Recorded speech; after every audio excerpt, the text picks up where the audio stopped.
All right, welcome everyone to another episode of the LA Guitar Hang, featuring a buddy of mine that we go way back in the day, so we got to talk about that. Ash Jangda on guitar. How you doing, man? Good, man. Thanks for inviting me, man. Pleasure to be here. Yeah, it's good to have you, man. I'm excited to have you. I've been having a lot of mostly like straight ahead jazz guitar players, and I know that you also play jazz, but you also play a lot of different kinds of music.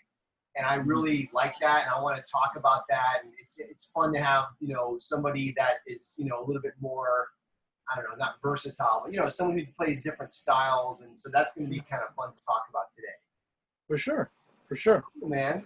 So, Yeah, man. So what's going on? I was just telling you how much I liked your shirt. I'm a Hendrix fan, so. Oh, thanks, man. Yeah, this was a birthday gift, man. And Hendrix, when I was growing up, it was almost like a religion. You know what I'm saying? Yep. When I heard "Are You Experienced," it was like, whoa. Yeah. Yeah. Did you get it early on? Did you get him right away? Well, here's the thing. It's funny. We're from Miami, so yeah. In Miami, the music there, at least when I was a kid, I'm sure you can relate to this, was really kind of like pop, some soft rock, a lot of dance stuff. That was really it. So I didn't get introduced to the rock.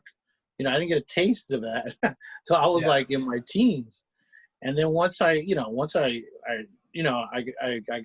kind of I got bit with the bug, so to speak. It was kind of like going backwards. So I started, I started at, Guns N' Roses and Van Halen. I started going back and doing the research and going back. And once I hit Hendrix, man, something like a little switch went off in my head, and I was like, yo, this is like, it's just three dudes, man. And it sounds like incredible. You know what I mean?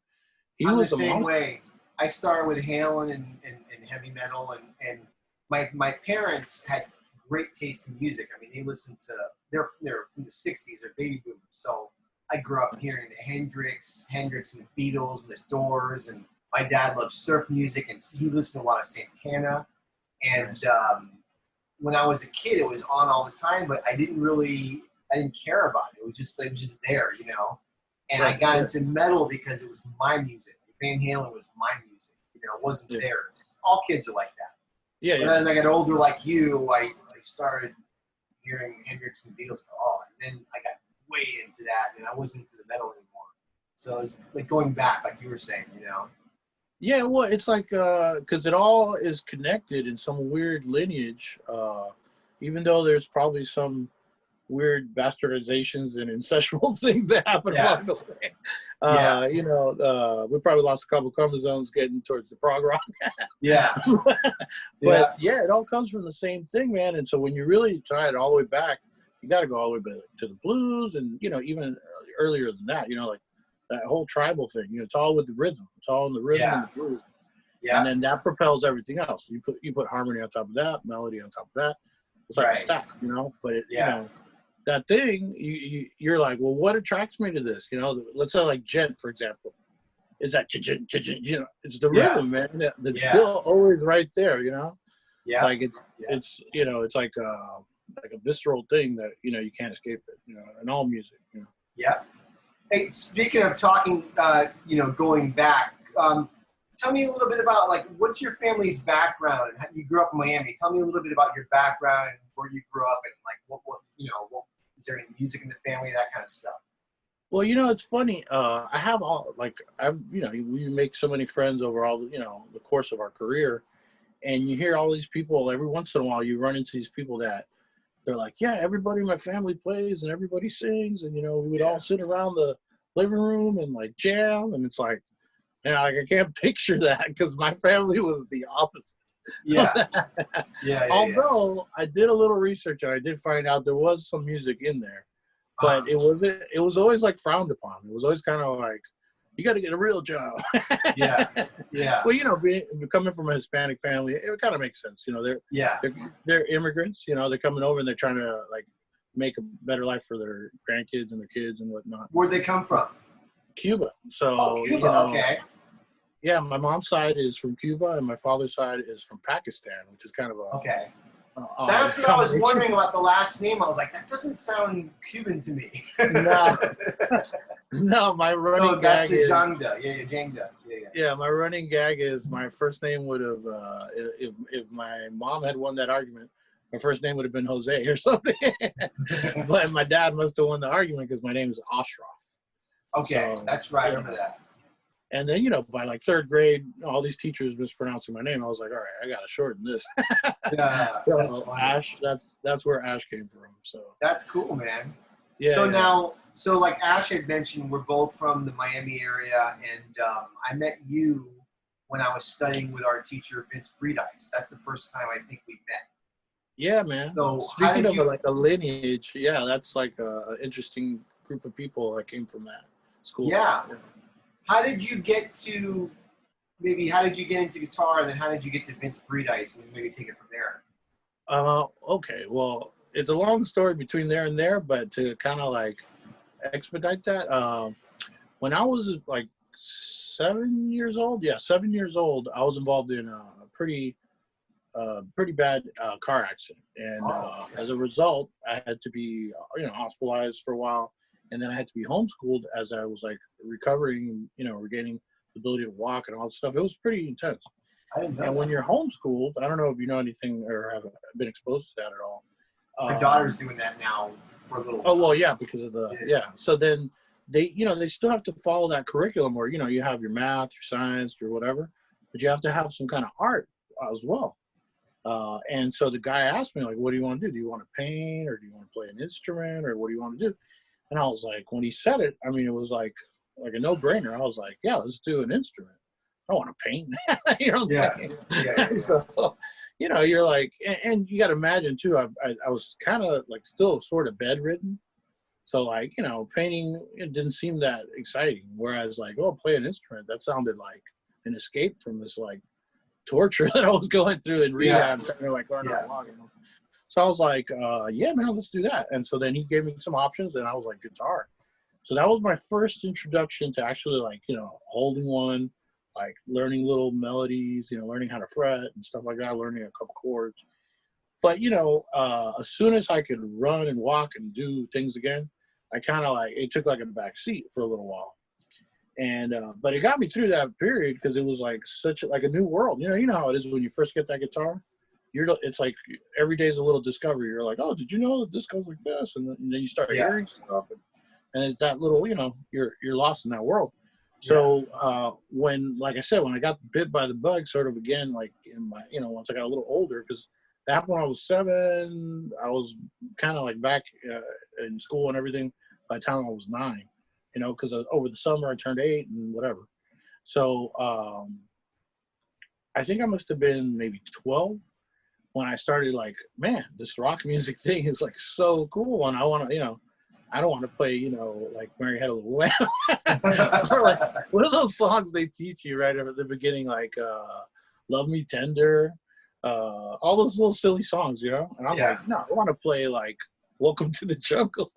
How do you do that, Yeah. So my best friends at the time, his older brother had a band, and they would rehearse, and they would kind of like write songs, like typical garage band type of thing, but it was not in a garage. And I would kind of always be distracted by that, even though we were into video games and like freestyling or whatever.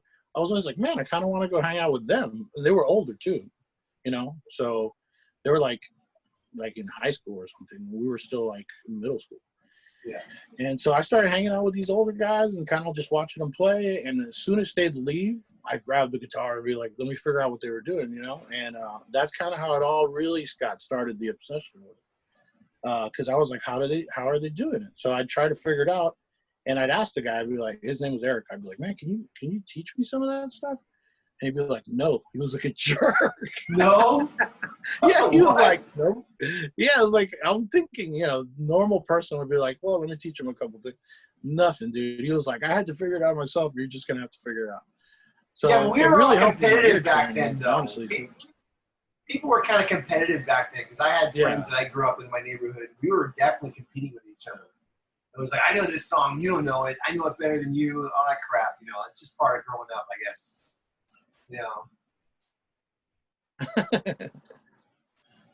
So did you have a guitar teacher at that Yeah. point as well? So no, at this point, it's since I had just learned the basics when I was a little kid. All this stuff was where I really started to develop my ear and just have to figure stuff out. And actually, at that moment was the heyday of MTV. So back then, I don't know if you remember this, but like Sure. the guys would actually play what they were playing in the videos. Yeah. So when you watch the music video, you could actually see how the guy played it. Yeah. And so that's how I learned a bunch of stuff that way. Like he had this box of VHS tapes, and I would pop them in and see like what is he doing, Yeah. and like try to figure it out. I mean, like I know he's like at the third fret. How do you make that sound? Yeah. And that I kind of self-taught myself for like about, I want to say, close to 7 or 8 years, just playing by ear, figuring everything out, slowing it. And it was cassettes back then. We didn't have CDs yet. So it was a lot of rewind the tape, all that crap. Yeah, it was like hardcore, for the technology that we had. We didn't have YouTube. Yeah. And so when I got out of high school finally, at that point I'm playing like Vai and Satch and, all kinds of rock stuff. I'm like into metal and all that. I go to FIU and my parents are trying to talk me out of doing a music degree. That's where we met before Vince was FIU. Probably, yeah, through Lindsay. I went there. Right. That's right. Yeah. We met there before Vince. That's right. Yeah. So then at FIU, I was doing like a psychology major for like a year or maybe a year and a half. And I finally was like, man, what am I doing? It's not really what I want to do. I want to play music. So I switched majors and I had to go do an audition for Lindsay. Lindsay Blair, he was our guitar teacher in FIU. Thank you, Lindsay. Yeah, amazing guitar teacher. Yeah. And man, so I remember I learned this song. It was called, what was it called? The Real Guitarist or something like that. Oh, yeah, that's from the real book. Steve Kahn, I think, right? Yeah, Steve Kahn, yeah. So I didn't know anything. It just seemed like a cool name. And I was like, I'll learn this one and I'll come in. Because you had to do a standard or something from the real book. So I learned it. And at the time, I had no concept of swing. Like, everything in rock and metal, it's straight A stuff. You know what I'm saying? Yeah. Well, not everything, but like a lot Mostly. of it. It's like, taka, taka, taka, taka, taka, taka, Yeah. So I come in there, I'm like, taka, taka, taka, taka, taka. And I remember Lindsay was like, he chuckled at it. He was just like, that's a trip, man. You played it. You played it note for note, but you didn't sing it at all. He said that's a trip? Yeah, well, no, he did. I'm paraphrasing, but he was just like, he got a kick out of it. He was like, this kid is playing it, but he's playing it so straight, like a rock thing, and like palm muted and the whole deal, right? And so on an Ibanez, by the way. That's funny. So that was my audition at FIU, and then through Lindsay is that I really got like a formal training. He was literally my first teacher ever. Really? Like if you don't count the the Mary Had a Little Lamb kind of stuff when I was a little kid. Wow. Yeah, so it took me a while to wrap my head around that because you got to figure for 8 years leading up to that, I had been teaching myself and I had my own methodology and my own work ethic and practice, my own little way of doing things. Yeah. And now I have this guy telling me, no, you got to learn arpeggios, and I was like, I don't want to play arpeggios. Like, why do I need to learn arpeggios? Yeah, rock players never play arpeggios. I was like, can you show me how to play like Scott Henderson? And he was like, you gotta learn arpeggios to play. He's like, yeah, but you have to learn arpeggios first. Right. And I'd be like, I don't hear him playing arpeggios. So That's it was funny. the struggle, man. Like, and then it took me like honestly a year and a half to accept the whole okay, this guy is trying to help me. Let me just do what he wants, and in the long run, it'll make sense. Yeah.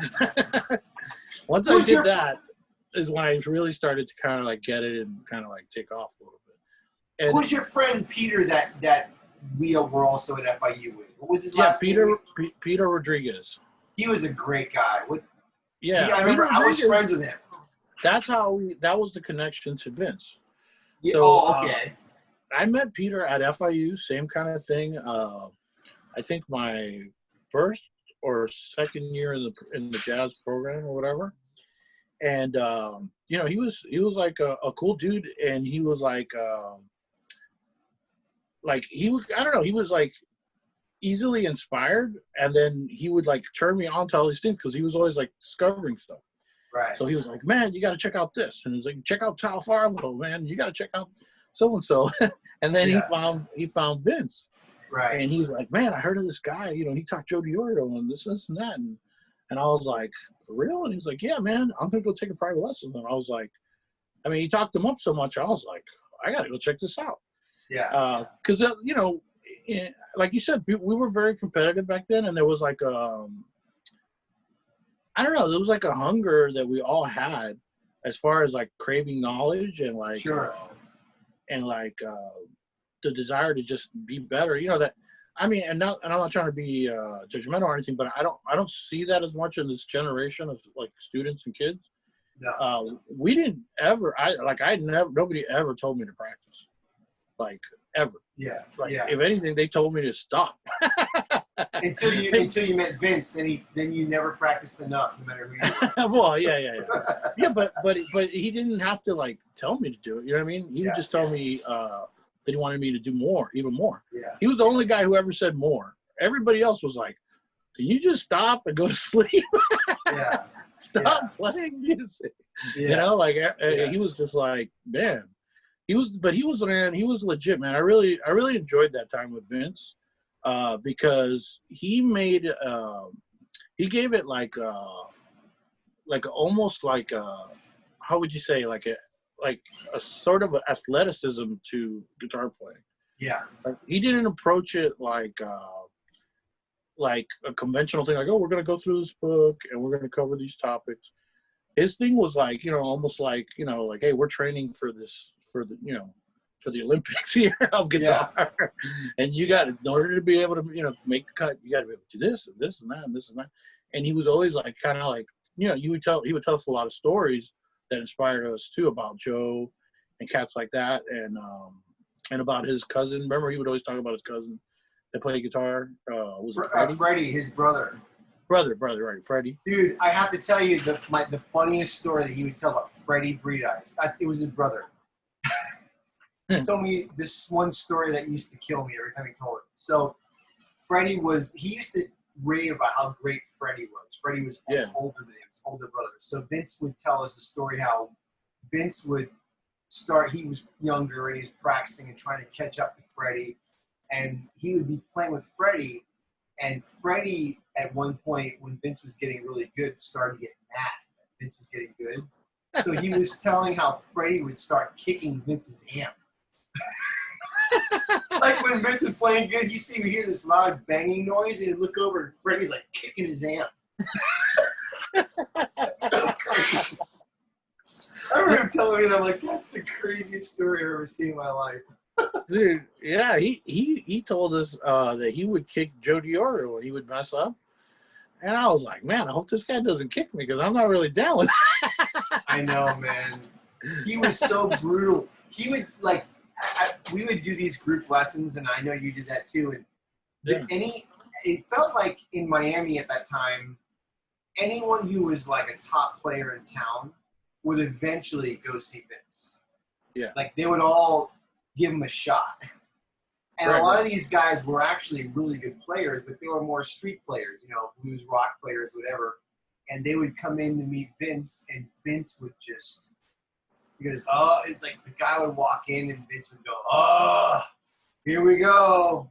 We have an extinguished guest. You call him an extinguished Yeah, he had all those old school, like, little one-liners. Yeah, we have an extinguished guest come in today. And the guy would be listening, and Vince would be like, I heard you're a great player, huh? The guy would be like, eh. And Vince would be like, let's hear something. And the guy would play, and Vince would just go, oh, that's awful. It's awful. You gotta stop. I would just be like, wow.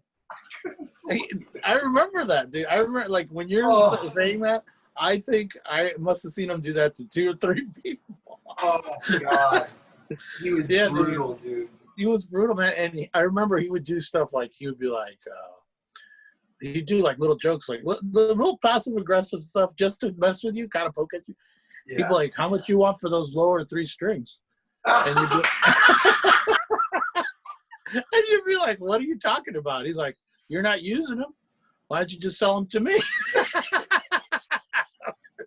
I never heard him say that. That's so great. Yeah, and then he'd be like, he's like, just cut them off. You don't need them. You never use them. Oh my God. And you'd be like, what is it?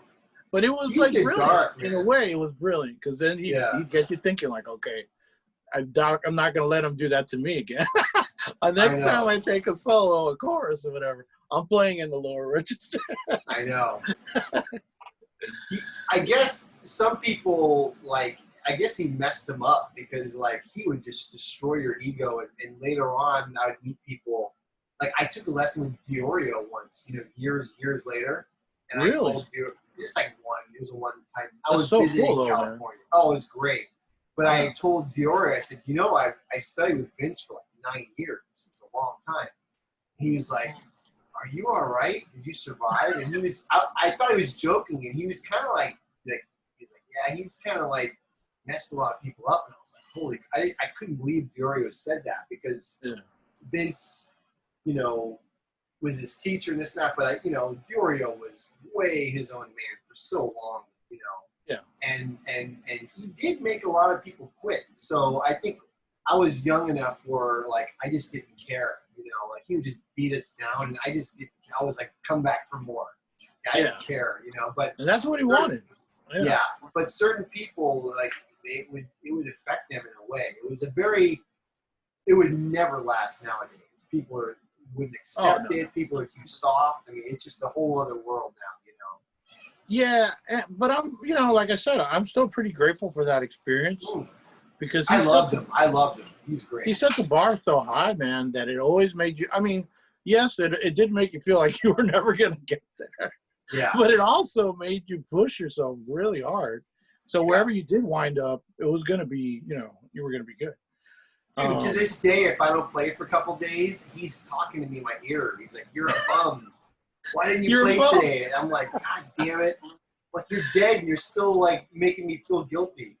Yeah, I remember he used to ask me, he's like, "What do you want to be? Do you want to be a bum or do you want to be a guitar player?" I know. And I'd be like, "I don't want to be a bum." He called everybody a bum. Oh my God. He was awesome, man. He was a character for sure. Yeah, Pete is the one that kind of drew me in there, and then through that, I met Rob Torres. Rob's my buddy, man. I love Rob. I met Derek Cordova. Yeah, Derek's a great guy too. So many nice guys.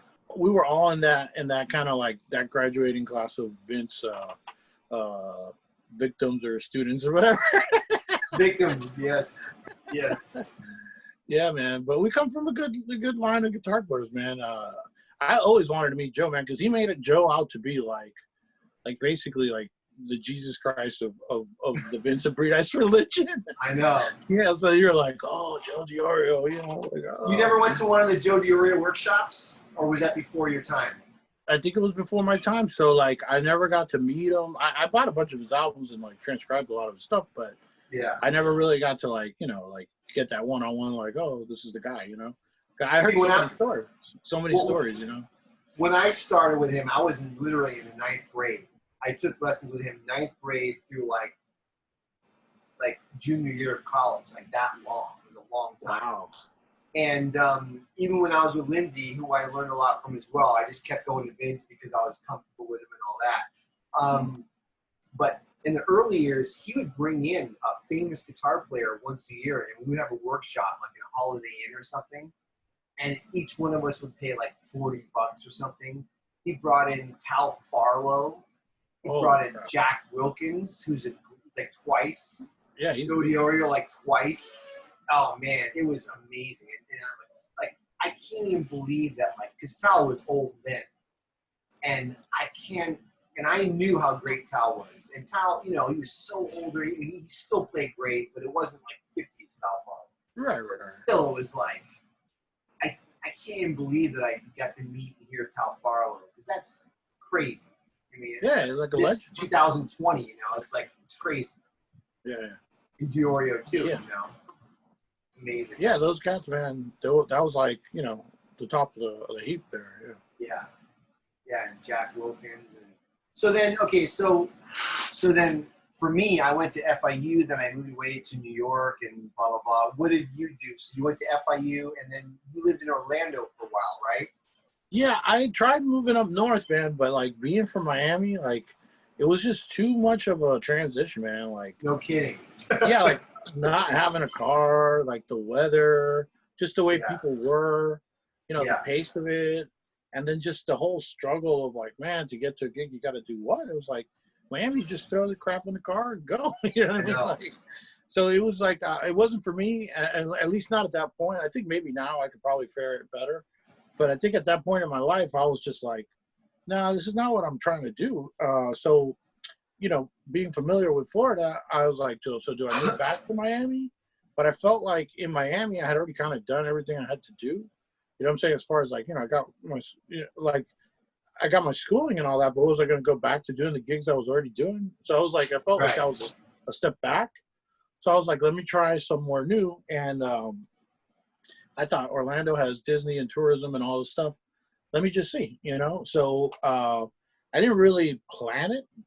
Like it wasn't a lot of planning, but it was just like let me just test the waters. And then I wound up being there like about 8 years. Close, yeah, I want to say about 8 years. So it obviously was a better fit at the time. It wasn't giving me what New York would have gave me, but it was giving me what Miami wasn't going to give me. So that makes sense. And I'm Is saying it? from Yeah. a career standpoint. You know what I'm saying? Miami's a weird scene, isn't it? Because it's. I always talk about this with people. Like, there's so many great musicians down there. We just Oh, lost the master, Ira Sullivan. God bless so Ira. sad, man. Yeah. Um, you know, so many great musicians, but there was just nowhere to play. Right? It was just cover band stuff. That was it. Well, it was. Do you remember what were these cats' names? Because he put it best, man. What was that cat's name, man? They used to play together all the time. It was Jeff Savak, and it was the sax player and the guitar player, and man, I can't think of his name. But anyways, great guitar player also. Oh, with Jeff Savak and Jeff Caldwell. Caldwell. Yeah. I remember him. Yeah. The way Jeff explained it was back in the day when he moved to, I guess, Miami or whatever. It was a mecca back then. Well, it was like all this mafia money. Right. So this is like pre the crazy 80s and all that. Yeah. And so there was parties and nightclubs and like house things and like Oh yeah. there was gigs. There was lots and lots of gigs. Lots of Oh yeah. Hotels everywhere. So there was demand for it, Mm-hmm. And then as like the DJ kind of like dance music thing became the South Beach scene and the live thing, it kind of slowly eroded. And there was so like from a musician standpoint, there was not much of a rock scene. There was not much of a jazz scene. Right. Although there was like some of the best players I've ever heard were in Miami. Yeah, but amazing players. There was no outlet for it. So I mean, right. We all got kind of lumped into doing the same kind of stuff and kind of creating gigs out of nothing. Convincing places like, hey, you need music, because nobody they didn't feel like there was a need for it. You know what I mean? There was no demand like there was back in Caldwell's day. So he explained it. Once the mafia thing dried up, and then the '80s ushered in like the disco and DJs and all that, it just was downhill from there for the music scene. Sure. Now hip hop and all that came much later, and even that was in small little patches. It wasn't like LA. Like in LA, I have this running gag where I say there's for every Starbucks there's a studio. You know what I'm saying? Like you might go in the back of the Starbucks and somebody's like making an album. Yeah. You know what I'm saying? Like there's studios everywhere. They're literally everywhere. In Miami, it was like, you got your major studios and then a couple other smaller spots. And that was the biz, you know what I'm saying, as far as that end of it. Yeah. And then venues felt kind of the same way. You have your major venues, like arenas and whatever. And then there's like a couple smaller places, and that's it. Well, and that's kind of like was the paradigm we were stuck in, Yeah. Well, the only jazz we would get would be like Pat Metheny or the Keith Jarrett Trio or whatever, like the big names. But nobody ever came down there. No, you have to go to Fort Lauderdale or like West Palm sometimes. Even then, though, because I lived closer to Lauderdale than I did to Miami. Once I moved to LA, I realized, oh, all the New York guys, they all come out here. Like I've seen way more jazz out here than I did in Miami. It's not even close, you know. Well, that demand is there. You know what I'm saying? Yeah. Like, and getting back to what you getting back to what you said about Jeff Caldwell guy saying how, you know, the hotels and the mob and all that. That's so true, because I used to talk to musicians, and this was in the 80s, and they were making $100 to $200 a night in the 70s. Right. Like in the 70s. And every musician that I had met, the older guys, they were like in their 40s and 50s in the 80s or the 90s, right? They all had houses and put their kids through college, just strictly doing gigs their whole life. That's all they did is play gigs. Yeah. That's it. And they owned homes and put their kids through college. That's unbelievable. Yeah. You know what I mean? They didn't even teach. Yeah. Well, I mean, I will say this. Back then, cost of living in Florida, Miami, was way cheaper. And like you said, the wages were higher. So it's disproportionate to kind of when we hit the scene, the cost of living went up and the wages went down. Yeah. So it was like, wait, what's happening here? Well, the gigs would be $100. 100 years from now, it'll be $100. Yeah. Yeah. You know? Yeah. Have you ever seen that Breaking Bad meme where they're standing there looking at all the money? And they're like, oh, we still got to pay the musicians $100. It's like millions of dollars. I know. It's true. Yeah, I mean, making $150 a night in the 70s, man, that must have been pimping, dude. Like, seriously, that's good money back then. Yeah, you could drive a nice car and have a nice spot and put some money away and be like, cool. Yeah.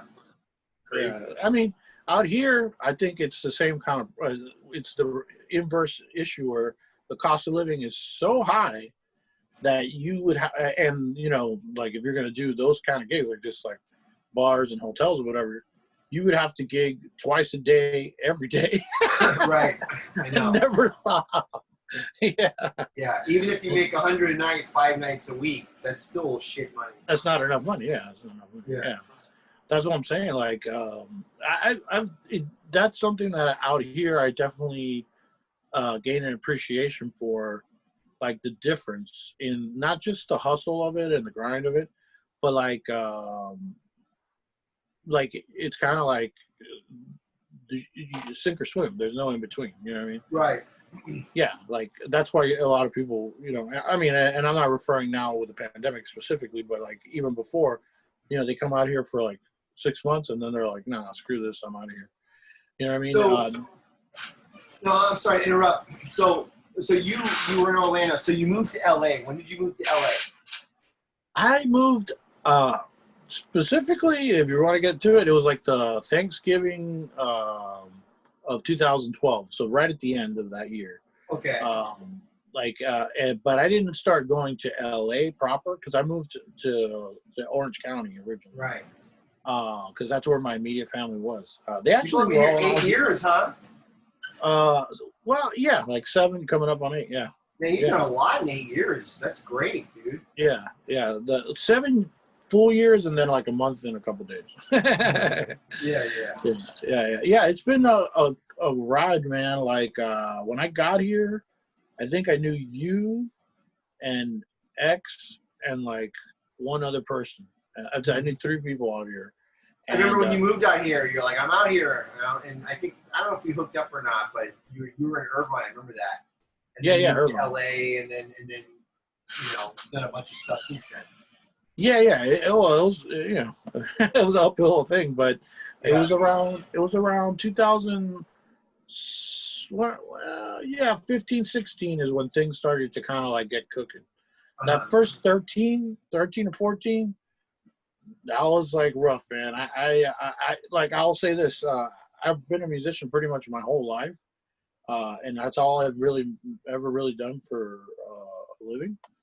And so when I got out here to have to get a job, that was like it was a hard thing to wrap your mind around. I know. It's like if you've been like an astronaut your whole life, and then now they're like, all right, we want you to run the violator. You're like, what? What are you talking about? I've been to the moon. You know what I mean? Yeah, that's So great. It was weird, man. I worked at a FedEx. It wasn't that bad, you know, but Yeah. But you know, I hope FedEx is not watching, but they're very corporate over there. It's And that's kind of, corporation. oh man, it totally goes against everything like I stand for. Yeah. So it was very soul like wrenching Yeah. to do that. But I did it. I did it because I knew it was just a means to an end to kind of like, you know, to get the ball rolling, because it takes a while when you first move here. You gotta develop your, you know, your like, who do you even know? You know what I'm saying? And then Takes a people while. gotta, yeah, it's not all just about playing too. You know what I mean? I think So a lot of everything. people. I think my concept when I came out here was just going to come out here, people are going to hear me play, and then they're going to be like, oh, cool, I'll call you for a gig. It's not that simple. There's like a surplus of great musicians here. Yeah, So there is. playing good is one facet in the whole big picture of it. It's the You know, hang. It'd be a good hang. good hang. You got to be like a flexible person. Yeah, professional, reliable. You got to sound good. Like your gear's got to sound good. You know. You gotta like in my kind of thing, you gotta be into have a couple different bags, you know what I'm saying? Which is kind of what you mentioned earlier, you know, like it's funny because one of the first places I wound up like literally playing with anybody, because I had been out here, like I said, since that Thanksgiving. I had spent like 2 months in my room just playing, just practicing, like, you know what I mean?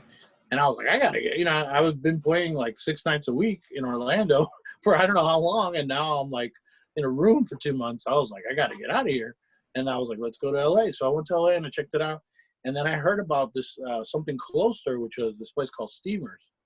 Yeah, that's how I got started.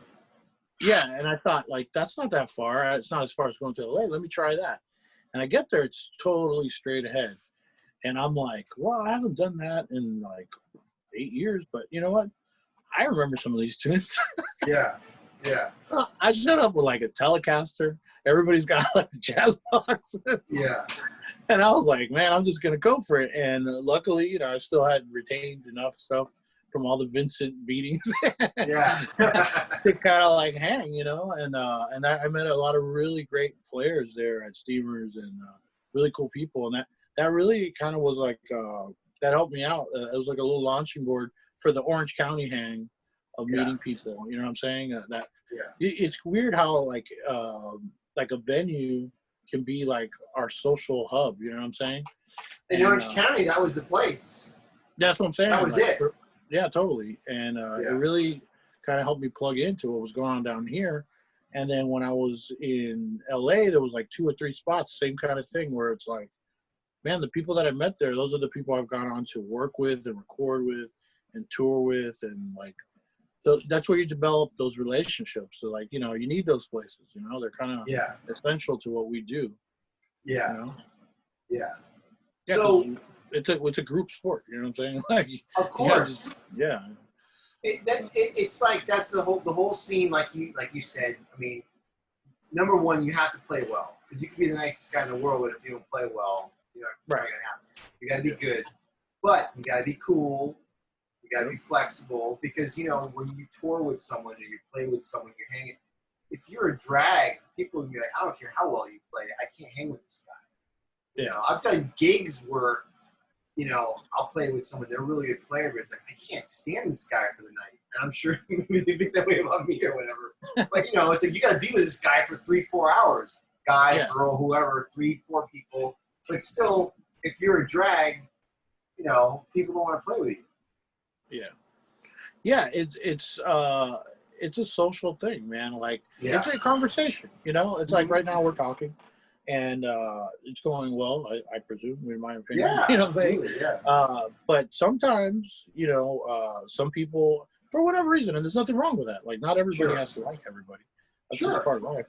But sometimes things just don't, you know, a circle and a square, and you know, the triangle and the thing, it just doesn't, you know. And so when that happens, that kind of like is what draws these imaginary lines in, like the who's playing with who and what's going on here, and then, you know, Absolutely. and the little cliques that form. You know what I'm saying? Because Yeah. those cliques form out of, some of it is commonality and some of it's respect, but some of it is just comfort. You know, Yes. like Yes. it's comfortable to play with. You know, like it's comfortable to talk to you. You know, we have a lot in common and that kind of thing. You know what I'm saying? Yeah. So. Yeah, and I'm sure you've played with people in the past, and I know I have, where they're great musicians, and there's nothing wrong with their playing at all. And you play with them, and it's like, I'm just not feeling it, you know. But for whatever reason, it just doesn't connect. And you play with somebody else, maybe that next person's not as good as that person, but there's a connection. They fit your style better. Yeah. You know, and it just works. I was having that discussion with a good friend of mine, a bassist, and I was telling him, like, there's this one band that I play with, and like everybody in the band is really good, but we're not like, you know, like elite or anything. Everybody's just really solid, like really good across the board.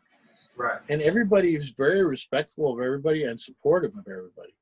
And it creates this atmosphere that when we're together, like when we play, man, we sound elite, but because it's just like, it's so positive, the vibe, you know, the hang. And there's something about that. Like, there's a powerful thing in like, and it, like, I guess it's almost like any relationship. There's got to be a certain amount of trust or something. Yeah. And when everybody's trusting everybody, nobody's like second guessing anything, or you just everybody's flowing on all, you know, cylinders. Man, you could take like, and I'm not, and this doesn't really apply to this band, but I'm saying you could take like even mediocre people and do phenomenal work as long as there's that synergy. You know what I'm saying? Yeah. And then you know the opposite, which is like the super bands.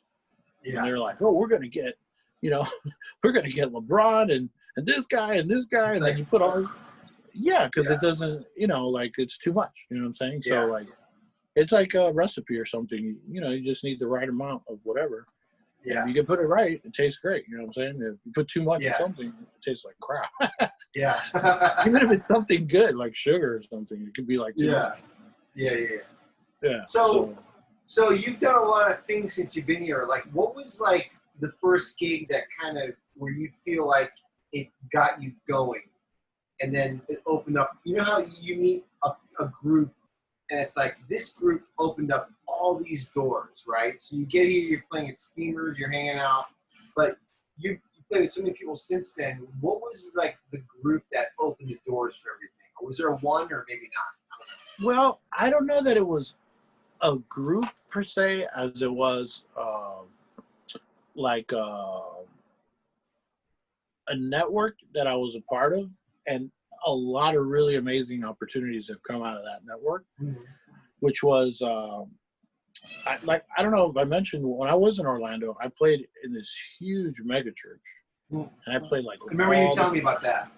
Yeah, I played with all like the top gospel people would come through. So we were like, it's kind of like Blue Whale, right? Like all the New York guys come to Blue Whale, right? Well, this was like that, you know, like all the top gospel people, when they came through Orlando, they'd come to our church because we were we were the venue or whatever. Yeah. And the house band was killing, and that kind of vibe, you know what I'm saying? So they come in, all the gear, you know, it was like a concert. So we'd learn the music and do it, whatever. When I moved to California, I didn't know anybody.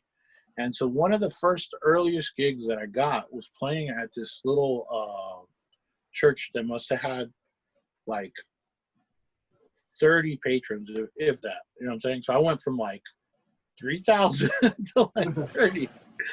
And I remember, you know, like it was like a, like a rude awakening, but I remember also thinking like, well, it's a start, you know what I'm saying? Like, you know, I'm not doing anything. Starting from scratch, from the bottom. Starting from scratch, yeah, exactly. Yeah. I wasn't even, what was I making there? I don't even remember. I don't think it was like a full, the guy would pitch in to make the difference because the church was only giving me a certain amount, and the band leader guy would be like out of his pocket. He would pay me the difference. So I could get like a fair wage. Yeah. And it was in Long Beach, and I lived in Irvine. So it was like a little bit of a drive. And I would drive up there. I think it was on Saturdays, yeah. And so it was like, what do you call that? Seventh-day Adventist, I guess? Yeah. Anyways, whatever. I'm sorry. I'm digressing. Right. But my point is, out of that little gig, I was able to do a session for somebody at this studio in LA, which is, it was called the Dream Center. I don't know if you're familiar with them, I don't know that but one. they're like a pretty large church, and they had a studio that was part of it. And I did a session for the same guy at that studio, and that from there I met this engineer, and from there I met this producer, and then from there I met this other artist, and it was just like a lot of incredible opportunities, all the way up to some of the touring stuff I've done. All started uh, from those recordings and being in that spot, and I could trace it all back to that little church. You know what I'm saying? Mhm.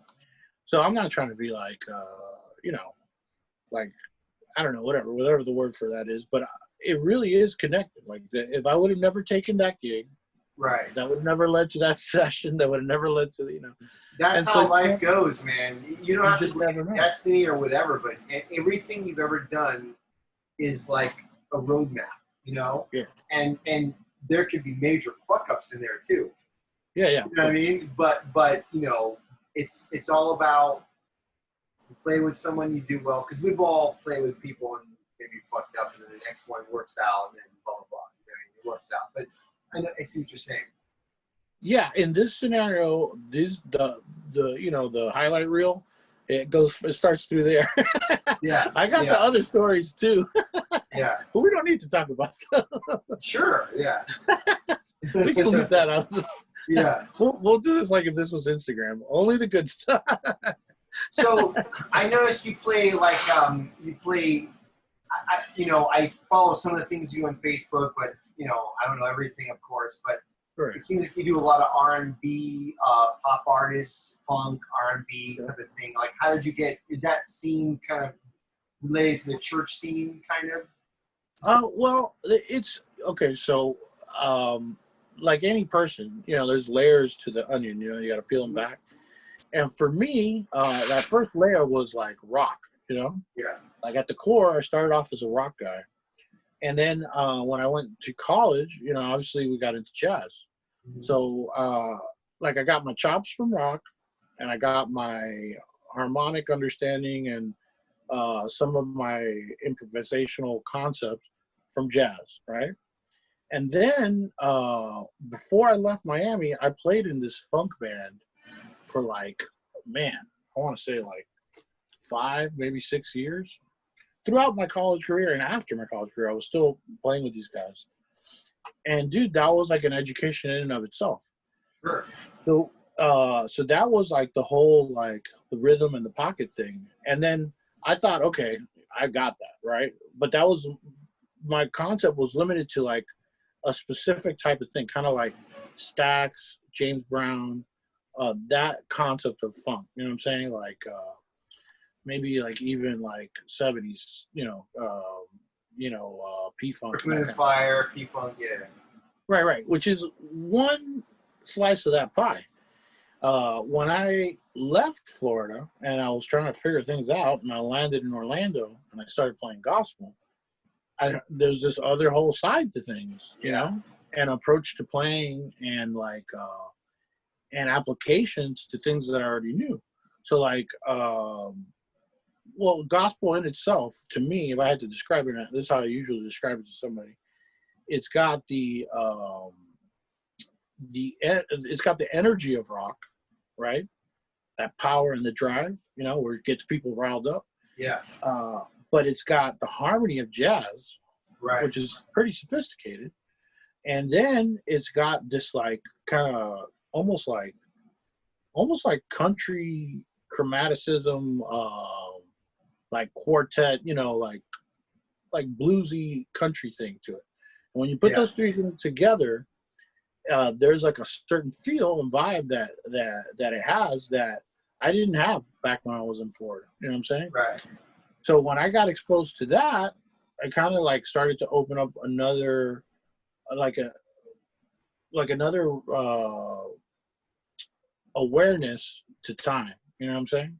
Yeah. Uh, and so I had done the swing thing, I had done the funk thing, I had done the rock thing, and I had done some blues and like soul stuff like that too. But once I started playing gospel, it went up a notch.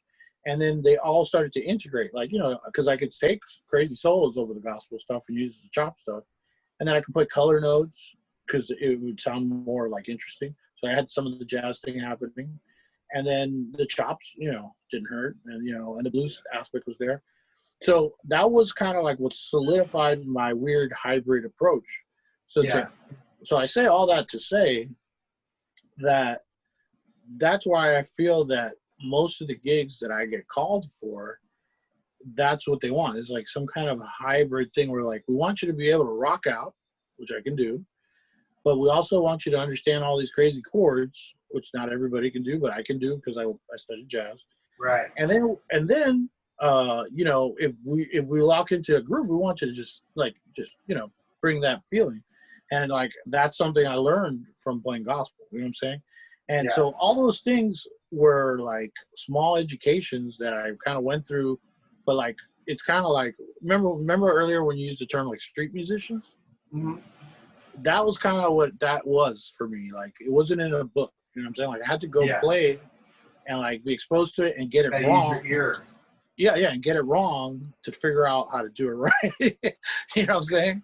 Yeah. So that took a long time actually, and just doing it a lot, like anything else. Now, when you say gospel, like, are you? Because I have some experience playing in the churches myself. So there's, in my experience, there's two completely different scenes. There's like the black scene, the white scene, or whatever. Like when I played in a black church in Miami. And I think maybe that's the scene you were in because it was a lot of jazz changes. It was actually very complex. Because when I moved out here, I started playing in churches, and it was more like Orange County, more white Christian rock music. And it was different, It was very U2 influenced, Coldplay. Yeah. But I think are you saying like for what you were doing, was it more of like the black gospel, like the Israel Houghton, that kind of stuff? Exactly. Is that what you're talking about? Yeah, I've done both, but the one I was referring to, is like contemporary, I guess, gospel, Southern gospel. Yeah. The other stuff, I refer to it as CCM, contemporary Christian music. Okay. Which is like, it's just like an acronym for like that U2 sound. Yeah. And that is a huge world within itself. And there's it's like you can go pretty deep with that stuff.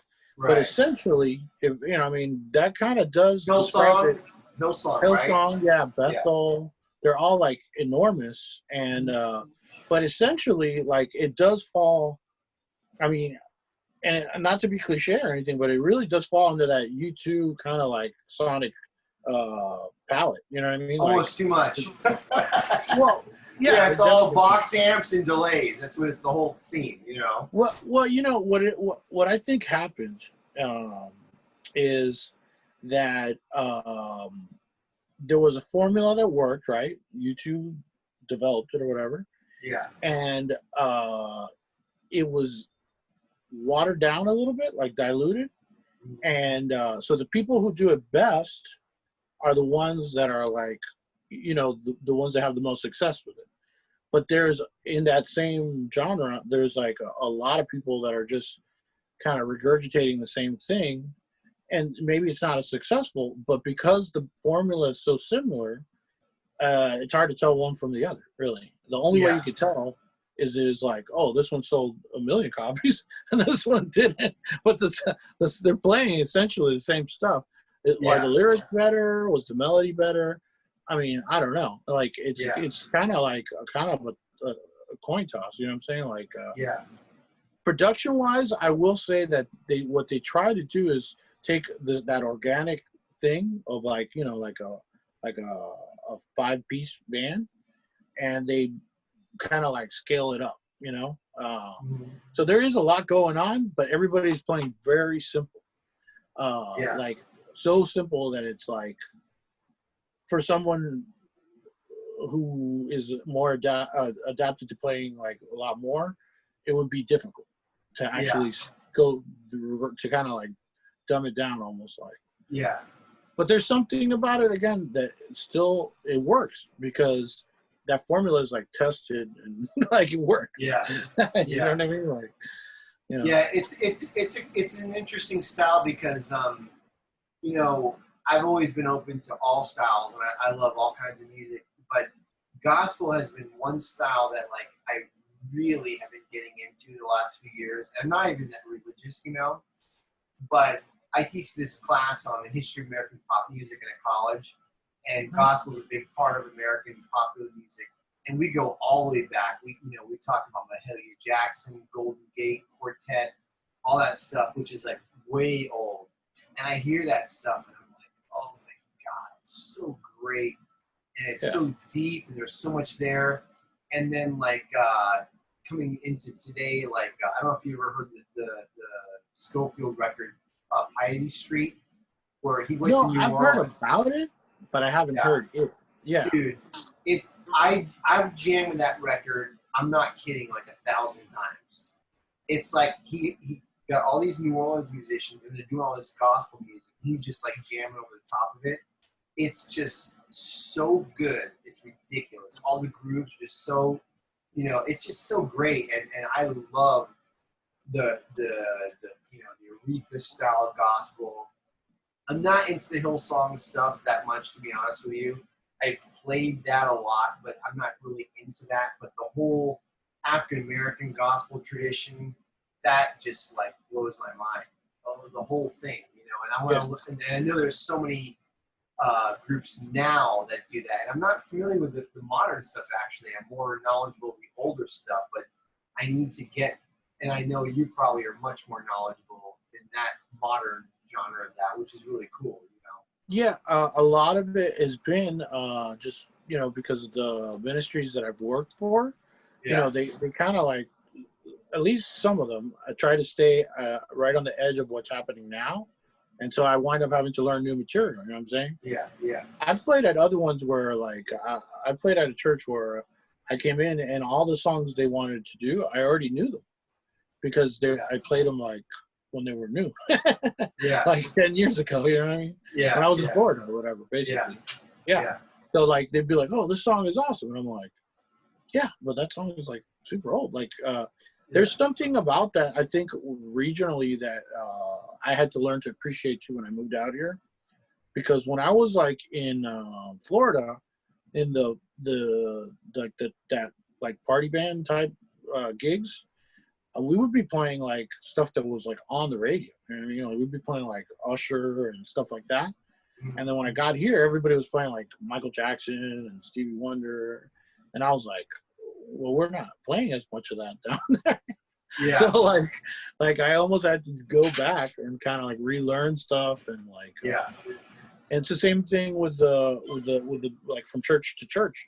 You'll go to one church and all the songs they do are like Hillsong. You know what I mean? And then you go to the next church and you're like, oh, all we're doing is like Israel. And then you go to the next church and they're doing quartet stuff. Yeah. And hymns and that kind of thing. Yeah, and then some places are like a little bit of everything, a little bit, Yeah. So they're more like, how would you say, like they have multiple personality disorder. They're like, are we old school church or we're new school church? We're not sure. Yeah. But either way, like they all have their merits. I think, like what I've learned to appreciate from the CCM stuff is the technology aspect of it, like with the delays, and the sonic quality, that all that ambient stuff with the reverbs, like like a lot of thought went into that, like to get the huge guitar sound, and to get exactly the milliseconds and all that. That's a different mentality than like, oh, we're gonna play this 3-chord thing and groove it out. You know what I'm saying? Like, totally different. Like one, you just need a guitar and an amp.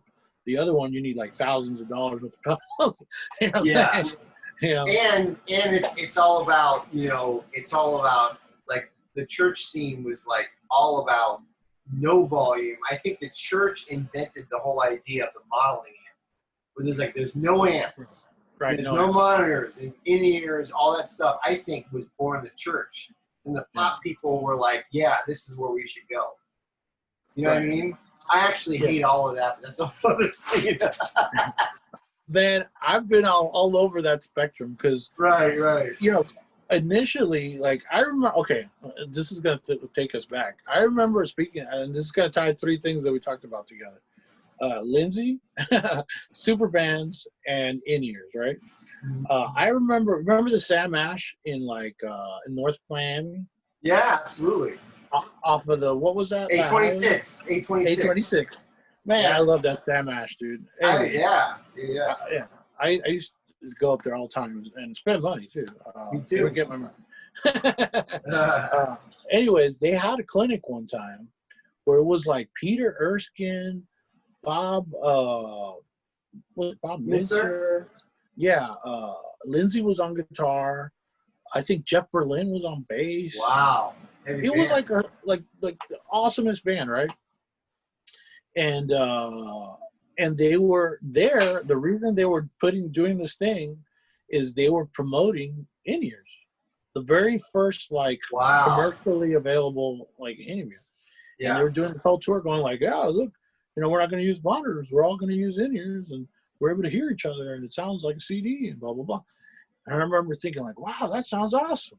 Mm-hmm. But up to that point, obviously, we'd all been using monitors, so like you could feel it. You know what I'm saying? Like and it had air, like a speaker was blowing, moving air. Yeah, it's a totally different like vibe. You know what I'm saying? Than this thing in your ear. So then when I got my first set of ears, I remember thinking like, I hate this. I know. This has no vibe. It's the worst. I don't feel anything, and this other guy is in control of my whole mix. Like I know. Like I don't know. I just didn't like it, dude. It's like when you're making a record and everything's in the headphones, and you're just like I hate it, but that's what you do, so you have to deal with it. But it's just so different than playing live. It's not even close. Well, it took me a long time. I finally have gotten to the point where I found a pair of in-ears that I like. Yeah. And that, and like, I guess I got used to it too. You know what I mean? Like, yeah. But it took a while, man. It took me a long time because once you, if you've ever had a great monitor mix, there's nothing like it. Right. There's nothing like it. If the guy dials everything in perfect, you could do. It's like you don't even want to stop playing. Like you'll just play it extra. They'll be like, "Oh, we'll do an extra set." It just sounds so good. Like everything sounds great.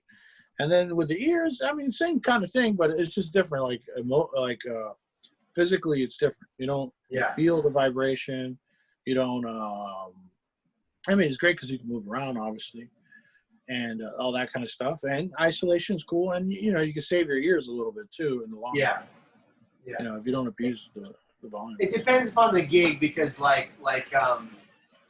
mean, you've done like some really, big pop things. You're playing in front of really, really big crowds, and in that type of situation, I would imagine the in-ears would be very helpful in the whole thing. For me, I do small jazz clubs or whatever, where you don't even need that kind of thing. So it just depends upon the music situation that you're doing. You know what I mean? Yeah. Well, I will say this. I mean, because at the heart of what you're saying is the room makes a huge difference. Sure. Like if you go see comedy or jazz, you want it in like a tight, small, low ceiling, kind of dark vibe. Yes. You don't want it to be bright and like reflective. And and like open, expansive. I mean, sometimes like you go see a festival, that's different. But I'm saying like straight ahead jazz, dude. Like some of the coolest stuff. Remember Smalls? Sure, of course.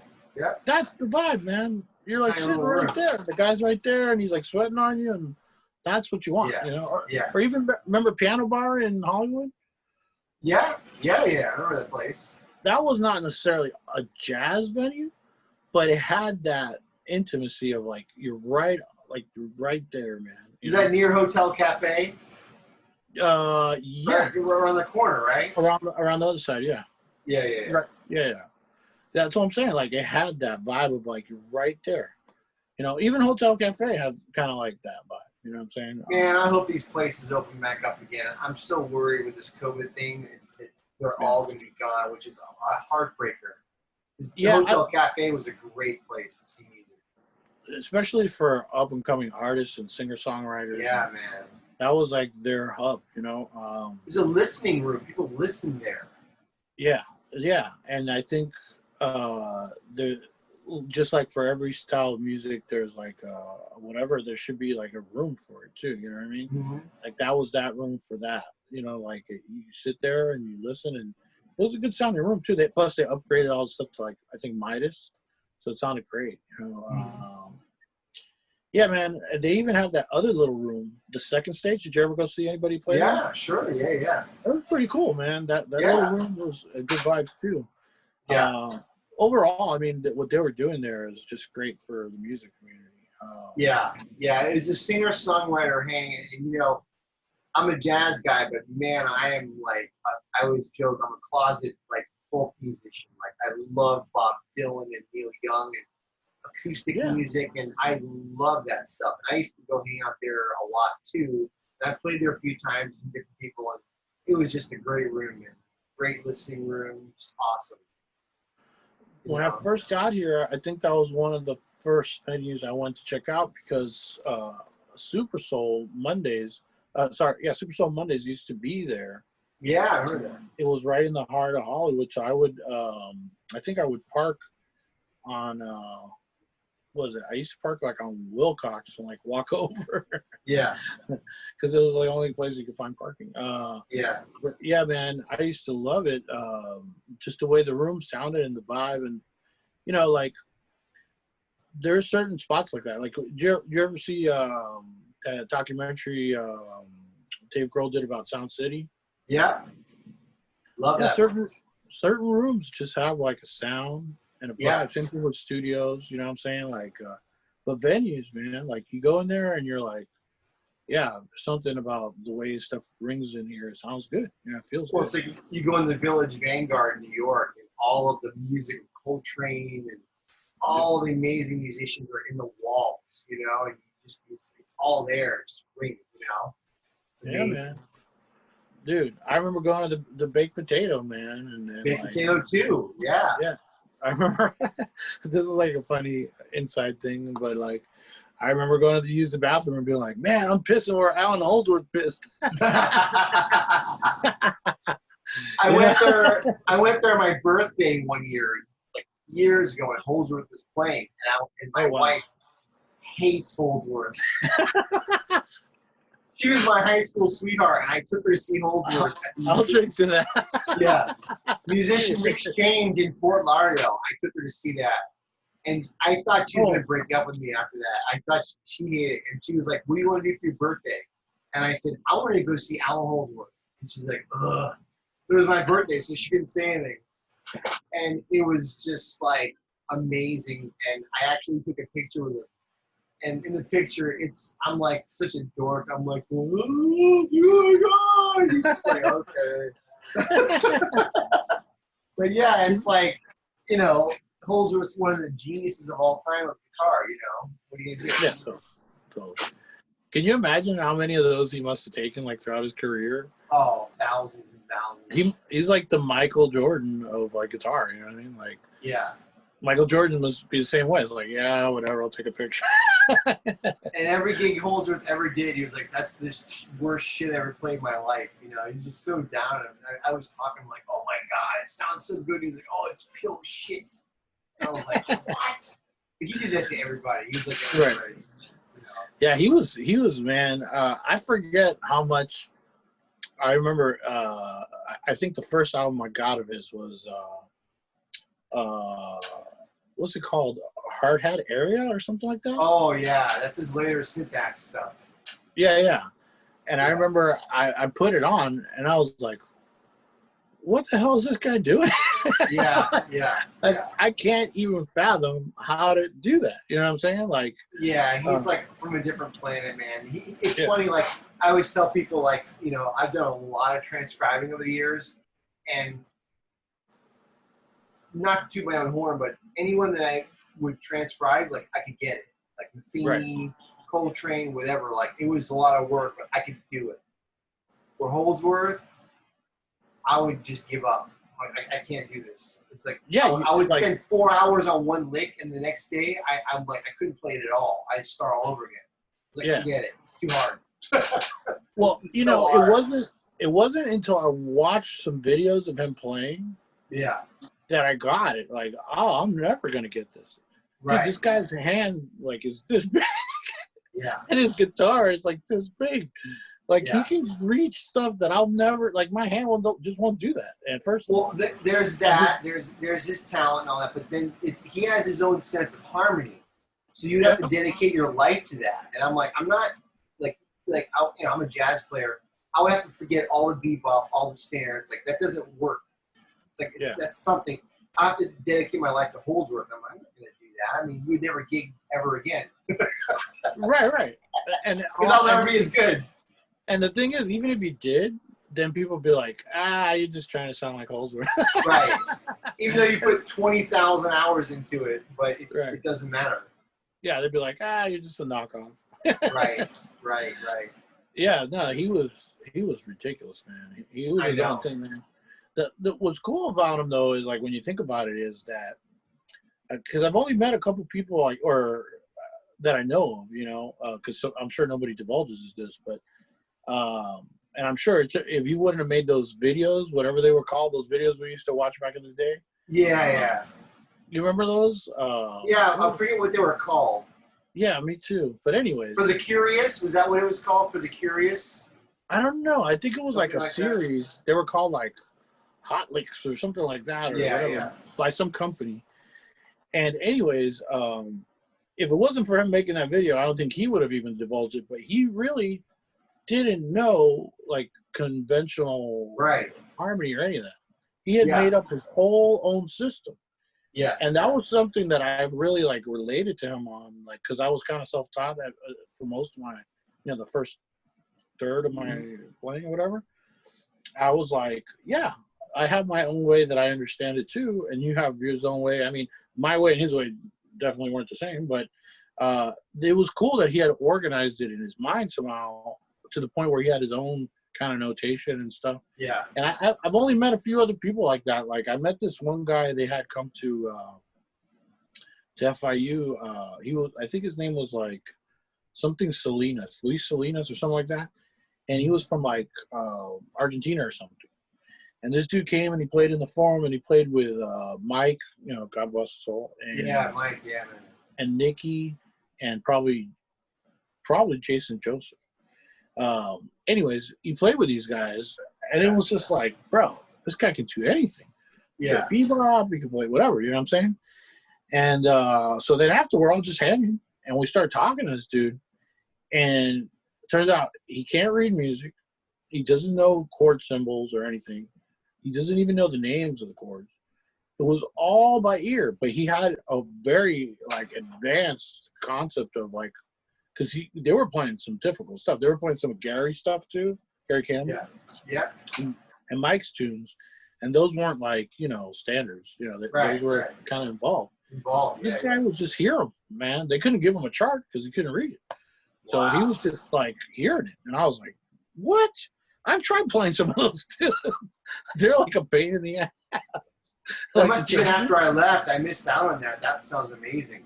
Yeah, this is really dope guitar player, but like the fact that he had kind of figured it out without help, like from a book or anything or a teacher or anything, it was impressive. And his ears, man, he had huge ears, dude. He could hear. What's crazy is I still haven't heard of him. How many years ago was that? Oh, right, 100 years ago. Isn't that crazy? There's a famous video of Wes Montgomery, because YouTube has everything ever done, right? So there's this interview with Wes Montgomery, and they ask him, who are your up and coming guitar players? This was like in the early 60s, right? And Wes mentioned Joe Diorio, because there's this guy in Chicago named Joe Diorio, and it's like, whoa, right? And then he mentions this guy, I think I have the name right, Nelson Simons or something, from like Quebec, right? And he goes, and Wes is talking to this guy, and he goes, man, this guy is the best guitar player in the world. And he goes, he plays like a chord on every note, like when he's improvising. And the guy goes, well, that's what you do. And Wes was like, no. This guy does it like way better. I'm thinking, Wes Montgomery said, no. Right, about that guy. Like, wow. And I've never heard him, and no one's ever heard of him. But it's like, can you imagine how good the guy must have been? Yeah. Montgomery to say that, it's like, oh my god, unbelievable. It's funny because like I see the parallel there, or even like a guy like Wes Montgomery. All of us, have like this thing where we're trying to check out who's the next dude and like Right. what is he doing. Like, I'm gonna figure out what that, how does that work? Right. And he was checking out that cat back then, Sure. and he was like the guy. You know what I'm saying? Yeah. So but that guy never made a record. Like he disappeared. That shows you how powerful making records is and putting your music out. It's like kind of like it's like your little stamp, your voice. You got to develop it. Like obviously Wes had a voice, and then put it out. That's crazy, man. The guys that I've stumbled upon, that not that this was a topic or anything, but since you brought it up, in recent times that have been kind of like pretty impressive, is Sylvain Luke. I've heard of him. I haven't checked him out yet. I gotta check him out. Bro, check him out. He plays the guitar kind of like a piano. It's weird. Wow. Like he has a very interesting harmonic approach. Okay. He actually, you might have heard of him. Remember that album that Barella the Green did with one other guitar player, and they did like all Jangda stuff. Isn't She Lovely and songs like that? And it's just two guitar players. I don't know that one. I mean, Borelli has an interesting career because I went through a bunch of cassettes recently, and he did an electric album for Blue Note, where it's like fusion, and it was okay. But his best stuff is the Django stuff. I mean, he plays Django just unbelievable. Yeah. So I don't know that. I'll send you a link, man. Sylvain Luke is the other guitar player on that album. Okay. But because he's in that context where it's two guitars, he takes a different approach. You got to hear him do his thing where he's like alone. It's just like, what the hell? I didn't know you can play those kind of voicings. Like, talk about like the low end of the guitar. And I think he might even play like a 7-string guitar or something like that. Yeah. He's a trip, man. Check him out. And then Julian Lage or Lage. I know him. I love him. He's amazing. Yeah, he's really cool, man. And he rocks the telly sometimes, which is pretty cool. Yeah. And then I can't think of this other cat, but I found this other dude. His harmony is pretty sick. If I find him, I'll send you a link. There's just a few guys. Like, I mean, I don't listen to as much jazz as I used to. But like, every once in a while, I'll find a cat and I'll be like, oh, okay, like this. Somebody moved the needle. Have you heard of Pasquale Grasso? No, I haven't. I talked about him in one of my other podcasts. He's an Italian guy. He's probably in his like mid to late 30s now. And I heard of him because I was reading a Matheny interview like 4 years ago in Vintage Guitar. And he was saying like, oh yeah, Pasquale is the best guitar player I've ever heard in my life. And I was like, what? And I had to look this up. You got to hit me too. Well, he's like, he basically is Bud Powell on the guitar. And he mostly plays solo guitar. And I think he's the best solo guitar player in the history of jazz ever. Like, I mean, and the funny thing is he's not modern at all. He sounds like 1950s Bud Powell. But he's so it's not like a Joe Pass type thing? It's like different? It's like Art Tatum on the guitar. Oh, wow. And it's like, it's ridiculous, man. It's just unbelievable. You should check him out. I mean, I don't even.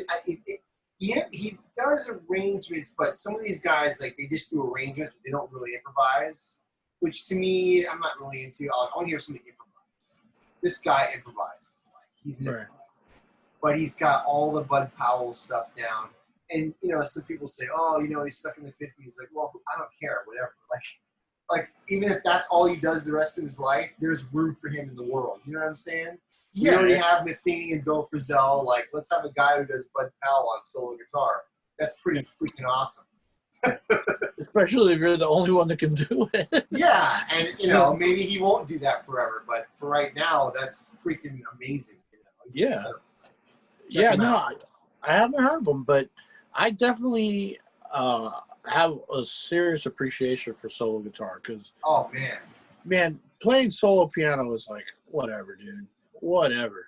You got two hands. You can chord for yourself. You can keep time. You can do stride. You can do walking bass lines. Do whatever. To play solo guitar and get that melodic thing and the chord thing and the rhythm thing happening, that takes a real like master musician. And like, you know, there's not a lot of guys who can do it on the level of like what you're talking about. I mean, like it's a beast of an instrument, man, the guitar. You know, back when I used to like even attempt to do those things, which is kind of like the Breed Ice days, I got pretty decent at it, and I still was like, you know, nowhere near like a Joe Pass or anything like that. I just had like, I had some of his tricks in my bag, you know what I'm saying? Yeah. I just put my kind of swagger on that, and so it sounded like I knew what I was doing. Yeah. You know what I mean? But like, honestly, like, even that, like when you hear the story of Joe, like how he, you know, he was in jail and all that, and he was playing alone for like years. Yeah. He developed the whole thing by himself. Yeah. It's just like, you know, that's kind of what it takes. Like literally, is like to lock yourself in a room for years. Yeah. To develop that kind of thing on guitar. Whereas on a keyboard or whatever, it's just way easier. It's more instinctual. There's more options. There's more tonal. Like, and I know they developed this. I think it was Moog or Moog, however you want to pronounce it. That they, like for piano, they have a pedal. You know, the dampening pedal, where they can sustain pedal. Yeah. And guitar doesn't have anything like that, but until Moog came out. The freeze pedal. Well, the freeze pedal, the freeze pedal does something like it, but it doesn't have like the same kind of like dynamic thing that the damping pedal does. Sure. But it does hold something for you, which is cool. Yeah. It sustains for sure. It gets that aspect of it, but the Moog thing is closer. You should check that out. It's like a weird thing. You almost have to really learn how to play to do it. But that aspect is what makes the guitar, because it's tonal. It's not tonal. It's dynamic range is limited. You know, without the amp, it wasn't for amps. I mean, it's even more limited. The guitar is not loud, you know, and the strings don't vibrate for that long. Yeah. You know, so you really gotta like, you know, it's. I mean, there's a lot of physics to it. Yeah. But what those guys are doing is like, you know, like magic, almost like a magic trick, you know, like sleight of hand almost. Yeah. So, tell me a little bit about, like, I know you were mentioning to me earlier, like you got like a new like a podcast channel going on. Like, what have you been doing lately as of late? Yeah. So with this whole pandemic and whatnot, I've had a little more time on my hands. We all have. Yeah. And for many years, I've been obsessed with the idea of like doing like a podcast or like a YouTube channel or something like that. And I mean, honestly, like I think in like 2008, I was already like wanting to do something like that. And so, I mean, this has been a while that I've been wanting to pursue it. But, and I have a couple times. I had one in Florida called Shred of the Week, and I did that for a while. And it was just me kind of like just testing the waters and seeing what I could do. And at the time, I didn't have any equipment. I had like a little flip camera. I don't know if you remember those. Yeah. A little USB thing on the side. And I would make little videos and whatnot. And I did it for a while. And then when I came out here, I wanted to pursue it again. So I got some friends together and I did a couple things. And I've actually have a couple very successful videos on my YouTube channel from that, you know, step that I took at that point. But then, you know, with getting busy and working and touring and this and that and the other, I never really kind of got back around to it. But then now I've had the time. I had been actually buying gear leading up to, well, I didn't know it was coming, but the pandemic, you know. I had bought a couple mirrorless Sonys, and I bought some lenses, and I bought some lights, and I got some, then I started, downloaded DaVinci Resolve, which is a great editing software and color grading software. And I was like just basically piecing it together, but I never really had the time to sit down and do anything. And when this happened, the first week, you know, I was bored out of my mind. The second week I was bored out of my mind. The first week I just rested. because I was tired as hell. Yeah. The second week, I was bored out of my mind. I was like, I'm not used to just being home, you know? So I started to get a little antsy, like I think we all did. And I was like, I got to find something to do. So I was like, okay, I got all this gear sitting here, man. Like, I haven't really, done my deep dive that I usually do on the gear. Although I had spent endless hours watching tutorials and podcasts and stuff and dreaming about it. Like, oh, I want to do that. I want to do that. So I said, let me just do something. So I started doing all these little collab videos with my friends. And first I was using my phone. Then I started using the camera. And then pretty soon everybody was asking me like, well, what are you using? Because your videos look like 10 million times better than my video. I was like, well, I have this mirrorless Sony that I use, and I use a 50 millimeter lens, and I got a prime thing, and I put that, I put an ND filter on it, and everybody's like, well, nobody wants to go and do all that, which is kind of what was my initial, hesitance. It's work. It's a lot of work.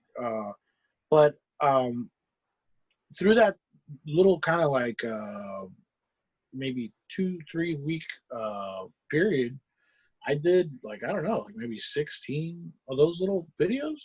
And I would tell people, let's just keep the arrangements to like about 2 minutes because I don't want to do like a full song. So it was like a little training for me. And I basically got so good at editing from doing those that I was like, it's time to do my darn thing that I've been wanting to do, my podcast or my vlog. And I was like, all right, well, what am I going to call it? And this and that.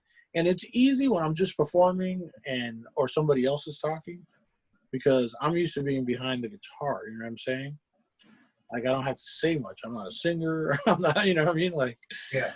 So it's taken me a little bit to kind of get out of my shell and kind of like be like, all right, now I'm the personality, So it's like a work in progress, but so far I've put out 2 episodes and I'm pretty proud of them. I got the concept for these 2 episodes anyways. I got it from, are you familiar with Carl Verheyen?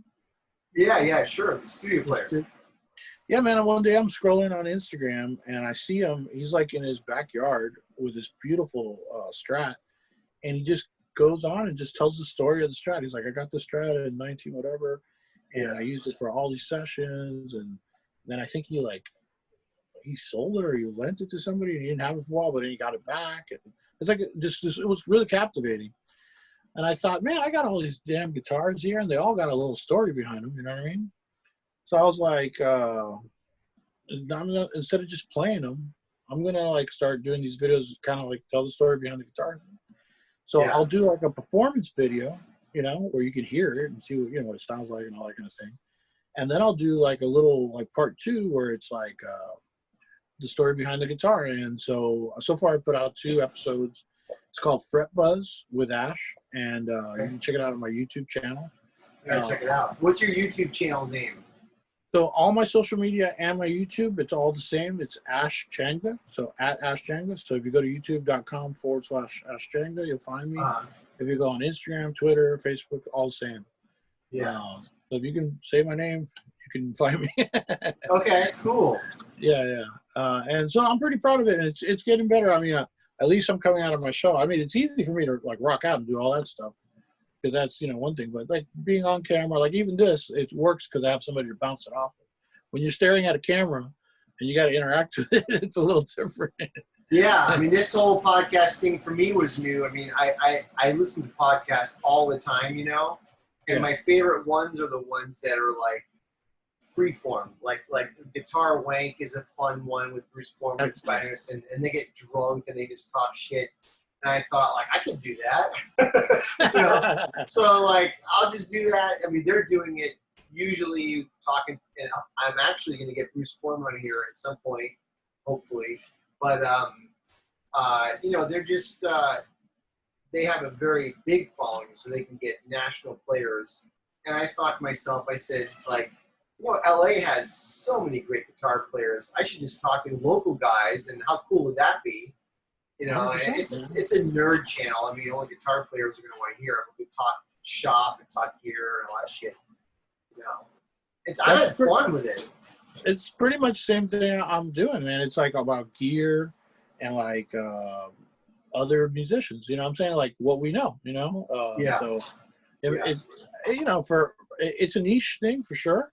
Sure. But there's a lot of us, you know. So Mhm. I think there's space for all of us too. You know, kind of like what you said Absolutely. about that guitar player. You know, there's room because we all bring like a your own personality to it. You know what I'm saying? Yeah. Like, Yeah. yeah. So if you like dig hanging out with me, then you'll dig the podcast or whatever. You know, same thing. Yeah. Yeah. We're all different. We all have like some buddies of mine, Will Brom and John Story. They have this new, and Perry Smith. They have this podcast called High Action, and it's really great, man. I'm shouting out for those guys. Two of them were on my show, Will and John, and they're doing such a great job. Theirs is way more professional than mine. I'm just goofing around with my friends. You know, theirs is like, you know, they have very set questions and everything's very organized, and they play musical excerpts, and then they ask the person about it, which I think is great. You know, I'm too lazy to do all that because I don't edit and all that, but you know, everyone's different. They got their own style, you know. Yeah, for sure. Like Joe Rogan doesn't edit anything. Man. Oh They just man, go. They and just that's the go. thing. I'm a big Joe Rogan fan, and they just talk whatever, and I go, that's how I want to do it. I just want to have fun because I love hanging with people. And this is the big thing with the COVID is, you know, I'm not actually starting to gig again, thank God, but you know how it is with gigs. You're hanging with the cats, and I miss that. And it's like this is what I'm doing to try to hopefully make up for that. And even when we all start getting back, I'm going to keep doing this because I enjoy it. You know, it's fun. Yeah, man, and it's cool to catch up. One for sure, and Yeah, two, it's cool to like just bounce ideas, man, and see what people are thinking and how what they're working on. Like that's how you kind of like you know, like how do you say musically keep up, you know, too with like each other and yeah, like what are you working on, man? What are you doing? What are you know, we're you know because we're all like evolving, you know, but yeah. not necessarily the same way. So you know, you can always glean something from it. You can learn from anybody. You know what I'm saying? Like, Absolutely. yeah, Yeah, man, I've had students that have said some stuff to me where I'm like, dude, you don't even realize what you just said. yeah, Like, you don't understand what you said. I yeah, understand it. yeah. But, like, you know, it's like pretty interesting stuff. Like, so it's cool to, like, that's what I liked. I did like that about Miami, man. There was like an openness Mhm. uh, in the social kind of like, it was a small community of musicians, but, everybody was like open to just hang and like you know talk and share and whatever. You know, Yeah, some people were weird, you know, like you know didn't want to like share. But for yeah. the most part, like at least our crew of people we rolled with, like you, Val, um, Rob Torres, all those cats, man. Yeah, Trying to think, who were some heavy cats back in the day? Like there was a guy called Chris Young. He was really good. I remember Um, him. yeah, you remember Chris? Uh, Kreisberg. Kreisberg, yeah, yeah. Yeah. He was the guy that, in my mind, I was like, that's the guy I'm gonna catch, and like, I always would go see him play and hear him play, and I'm always like, fuck, I'm gonna catch this guy.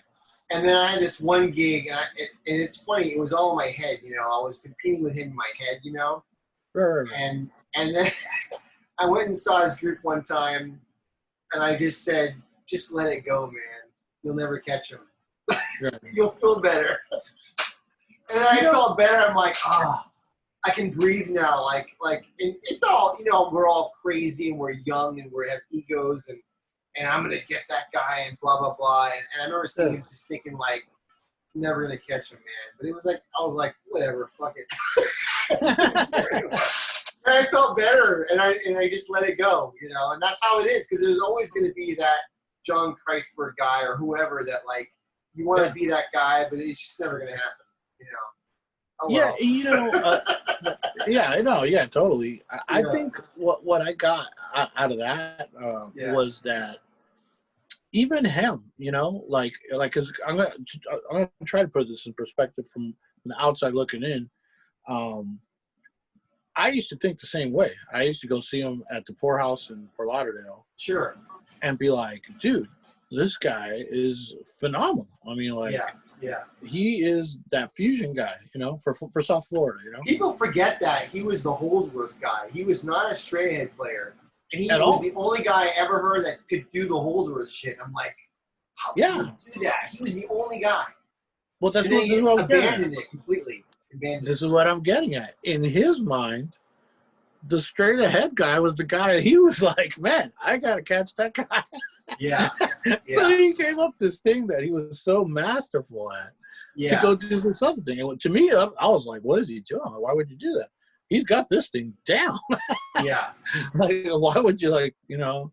But you know, it's just interesting how different people perceive different things, you know, and like what motivates people. And it's just, you know, the world is a crazy place, man. And I like the differences. I think that's the thing that people really got to learn to appreciate about each other is the differences. Like, they're good, you know, it's good. We're all different. We have all something different to offer, for sure. Yeah. And we add something else, you know, like we were all adding the same thing. We wouldn't need more of it. We'd be like, yeah, we're good. Like, you're useless now because we have that already. Yeah. Like, you have to bring this other thing that I can't do. You know what I'm saying? Like, and I can't do what you can do, and you can't do what I can do. Right. I mean, yeah, we play guitar, but we don't even, well, you know, it's like, it's not about, like, you know, like, because I think a lot of, and I think this is a issue in popular music, and I think in just society as a whole, not to get weird or whatever, but it seems like there's, you know, that whole singularity thing is like kind of, you know, pervasive in a lot of facets of our society where everybody's trying to be the same or like emulate like the same thing. Yeah, man. Wear the same clothes, you know, play like, you know, play the same licks. That wasn't the thing back in the day.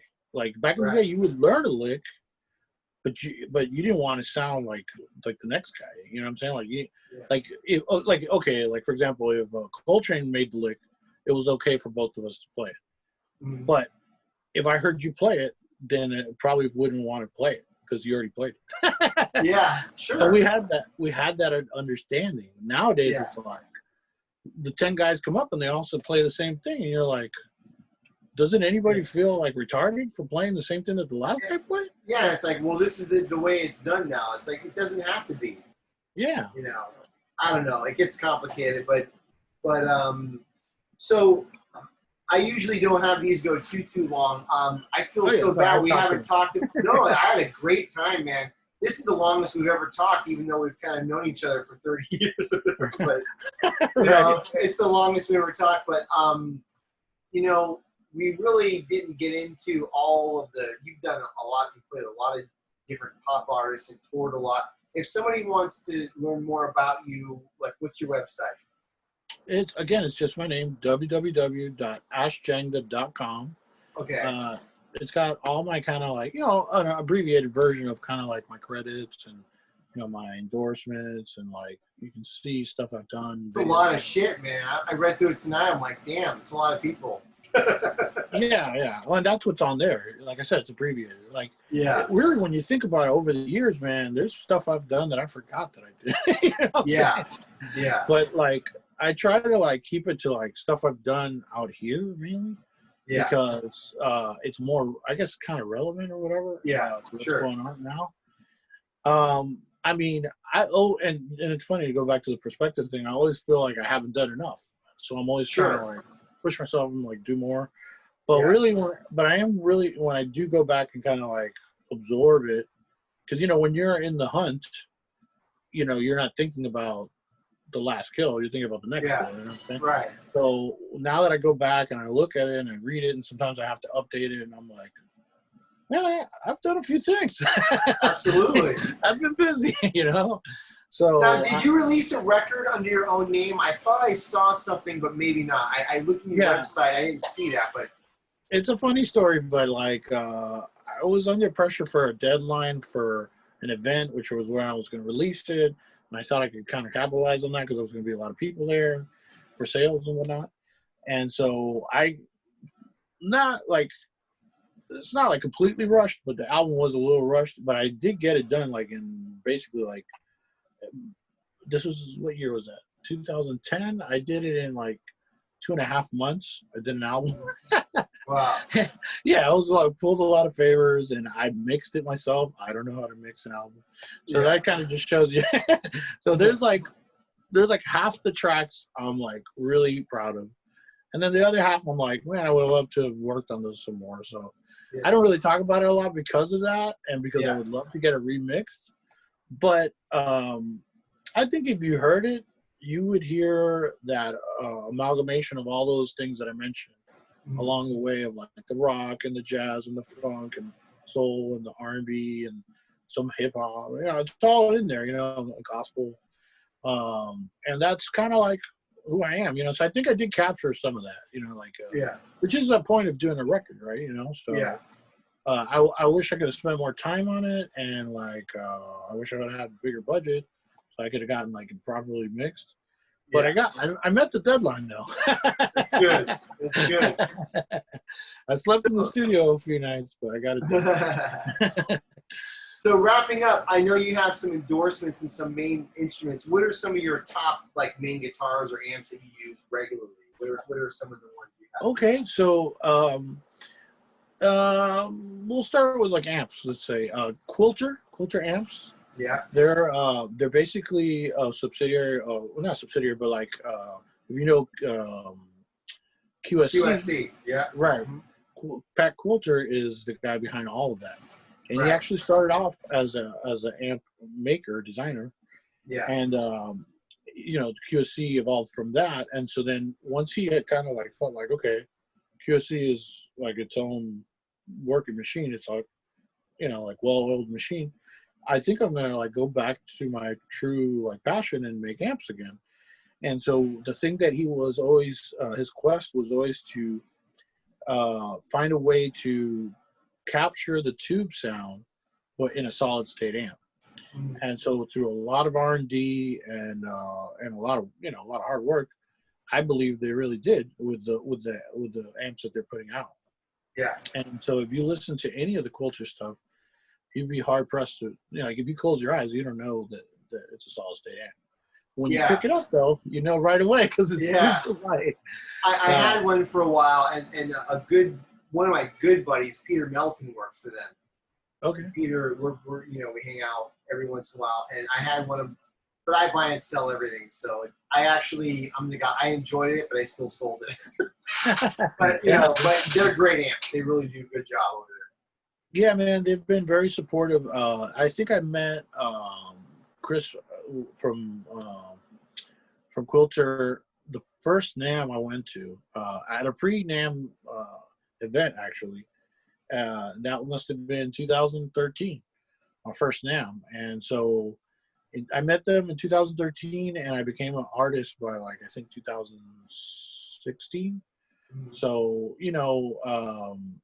in those 3 years, I put in a lot of work, and I think they recognized, what I was doing, and they were like, they wanted, to support that. And, that was the first time that, like, cause you hear about like endorsements and they're not what they used to be like back in the day. Yeah. And I'm not, like, Pat Metheny either. So, it's Right. not, it's a little different. I'm like a working musician, like a touring guy, a hired gun, that kind of session dude. You know what I'm saying? Like, I'm not high visibility. Like, I'm kind of like behind the scenes guy. Yeah. I'm what makes it work, but like, I'm not, way out there in front. So, anyways, I'm not Brent Mason. You know what I'm saying? Yeah. You know what I'm saying? So, for them to like appreciate what I was doing, the work I was doing, and the artists that I was working with, and the volume of work that I was doing, it was really cool to walk into a place and when the guy said like, "No, man, whatever you want," I was like, it was a very validating feeling as a musician to feel that from a company because they don't have to do that. You know what I'm saying? Like, right. Especially nowadays, Yeah. So they've been super supportive, man, and like I feel like when I talk to Chris, like we have conversations like this. We'll sit down and talk for a couple hours, man. It's not like, it doesn't feel like business. It feels almost like I'm talking to a friend, you know what I'm saying? Which is, you don't always find that. So that's one of the companies I'm very proud to be a part of. And, it's been super helpful because doing the volume of gigs that I was doing at one point here in LA, I needed something that was light, portable, loud, clean, works well with pedals, and like indestructible. Yeah. And that's all the things you want in an amp. You know what I'm saying? Some people would say you want it to be super heavy and have, massive tubes and whatever speakers and this and that. But not if you have to carry it up 3 flights of stairs or like, Right. pick tape loaded in and out of your car 7 days a week. And then you don't. If you want it to sit in the studio, yeah, sure. You get the heaviest amp you want. Go buy a Wilson Boogie. You know what I'm saying? You're not going to ever carry it. But if you have to like lift it like a lot, man, just that in and of itself is reason enough to get a Coulter. But that was one of the first companies. Then as far as guitars, G&L is funny. Before I moved to LA, when I moved here, actually, I had my Strat, Fender Strat, American Deluxe Fat Strat with a humbucker in the back. I had a Carvin SC90, which is kind of like was my Les Paul at the time, because it had a maple top, mahogany body, ebony fretboard. Seymour Duncan's, basically a Les Paul just made by Carvin. Yeah. And then I had a G&L Telly with P90. It was called like an ASAT Special, I think is what it was called. Yeah. Anyways, that guitar was gorgeous, man. Swamp Ash body, it was great. And their P90s are like a little fuller sounding. So they didn't sound just, whatever. For a Telly, it sounded beefy, you know what I'm saying?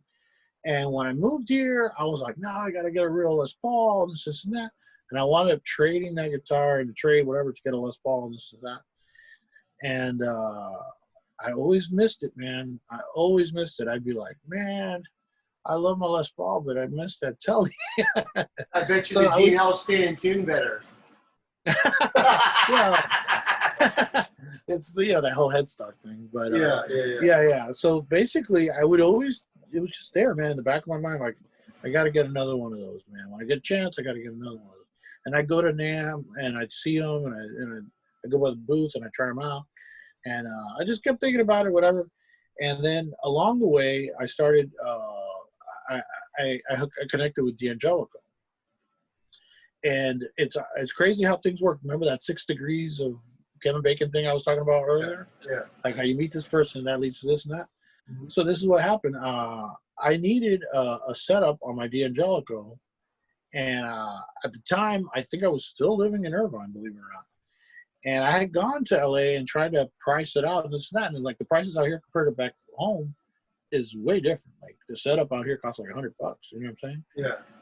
Back home, you get set up for $40. Yeah. Something like that, Yeah. So I was like, let me price it out. And I was like, let me try this place, Jim's Music, here in Tustin, right? And so I called the guy and I'm like, look, I got this D'Angelico and they just that, and he was like, I forget what he said, but turned out that the rep from D'Angelico was there at the time. So I went down there and I brought the guitar and I talked with that guy, this guy called Cosmo. And meanwhile, this dude, oh my God, I don't want to mess up his name right now. But anyways, he's working on my guitar. He finishes it, whatever. He worked on the nut. I mean, like everything. He gave it like a nice setup, right? Cosmo plays it, I play, whatever. We're like, yeah, man, it's killing this and that. The guy and I exchanged information, and he became like my setup guy. So I start bringing this guy my Les Paul. I'm like, can you get this thing to stay in tune? I bring him this other guitar, my Strat. Can you shim this? Can you do that? And so one day, that guy gets the job at G&L as like the, I think it was called like the factory manager or something like that. And he gives me a call and he's like, hey man, how's that D'Angelico doing? I'm like, yeah, it's doing good, this and that. He's like, you want to come by the shop? He's like, I work at G&L now. And I was like, yeah, where are you guys at? And he told me, actually, that's not true. I had driven past there because it's on Fender Avenue. Right. And I had heard that Leo had an office in there. And I even asked one guy one day, I went to the back door and I was like, can I check out the office? And they're like, no, man, nobody can come in here. They're like making guitars and shit. So I was like, all right, whatever. And then this guy invites me down there. And I was like, yeah, I'll come down, but you got to show me Leo's office. And he was like, oh, I'm going to show you the whole place. I'm going to give you a tour. So he walked me to the whole place, man. And same thing. He was like, man, I've been watching your posts. I see the work you've been doing, blah, blah, blah. I know you play your D'Angelico and whatever it's not. Well, how would you like to, represent GNL? And I was like, yeah, man. So we had a guitar made, and that was like the first guitar where I got to kind of like help design it or whatever, give the specs and whatnot. And actually, episode 2 of Fret Buzz that I just put out is about that guitar, about the whole story behind it and all the specs and where I've taken it and gigs I've done with it and stuff. So, those are 3 major companies that have supported me. Has been Quilter and the amps, D'Angelico on guitars, which I did. The first episode is about D'Angelico and how for the trip tour with Willow, that was the guitar that they provided for that. And yeah, it's just gorgeous, man. And then the GNL, they're right there, man, and they're like the coolest dudes, man, just very down to earth. Like D'Angelico's all the way across, in New York, all the way across.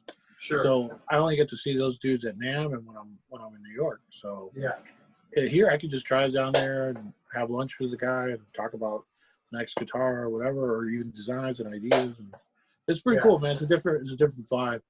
And then the last company I guess I would mention that, I mean, there's a bunch of other ones, but is Strymon. Strymon's been very supportive this last year. They even featured me on the website, and stuff like that is stuff like when you're a kid, like you think about it, but you don't even, you never know that it'll ever happen. Yeah, Stuff like that really means a lot, Sure. And I said earlier I hate corporations, but these are all more like like homegrown, like they make musical instruments. That's different. yeah, totally different, man. And they're musicians too, and they get it. They're us. You know what I'm saying? So it's a little different vibe, man, when they're making stuff for you to be creative with, and they care, and they really care about it, Yeah. So, and they support what you're doing. So like, what we do is art. Like we don't necessarily always see it that way because we got to work. You know what I'm saying? It's a job. Yeah. But at first, it's an art, and I think when we play and we reach other people with our music, and it gets them to feel something or helps them forget something, whatever the case may be. That's like that sleight of hand thing is happening again, man. You're like playing a little magic trick, I'm gonna noodle over here and move with my fingers, and it's gonna make you feel good, Yeah. So it's nice to be able to do that and to have support doing it too, because it's a tough gig. Well, that's cool, man. That's you got so many things going on. The gigging and the touring and the stuff with the instruments. That's awesome. So I want to thank you for doing this, man. It was so much fun. It was probably the longest conversation we've ever had. Even though we've kind of known each other, but it was never like sat down for 2 hours. Maybe we have. I don't know. Who knows? But yeah, it was a probably long time back ago. in Miami. Yeah, a long time ago. Yeah. So, man. So I guess, you guys should definitely check out Ash's music. He's played with some heavy people, and he's done a lot of cool things, and he's definitely a fixture on the scene in LA and touring and in the world of music and all that. So, but yeah, man. And what was the name of your podcast again? Fret Buzz? Fret Buzz. Yeah. Okay, cool. Awesome. And then the YouTube channel is Ash Jangda, and you guys can see all the stuff he's doing. And it was awesome talking to you, man. I thank you so much for doing this. I appreciate it. Yeah, man. It's an honor, man, just to be able to talk about what we do and to be able to do it, and just to catch up, man. I'm glad you're doing well during this crazy time, and thanks, man. It's good to see your face. Yeah, good to see you too, brother. Yeah, man. We got to do it again. Yeah, man. We'll stay healthy, and let's keep in touch, and we'll hang again once all this crap is over. Most definitely. We'll get some notes in. All right, buddy. We'll see you soon, man. Sure, dude. Have a good one. Have a good night, buddy.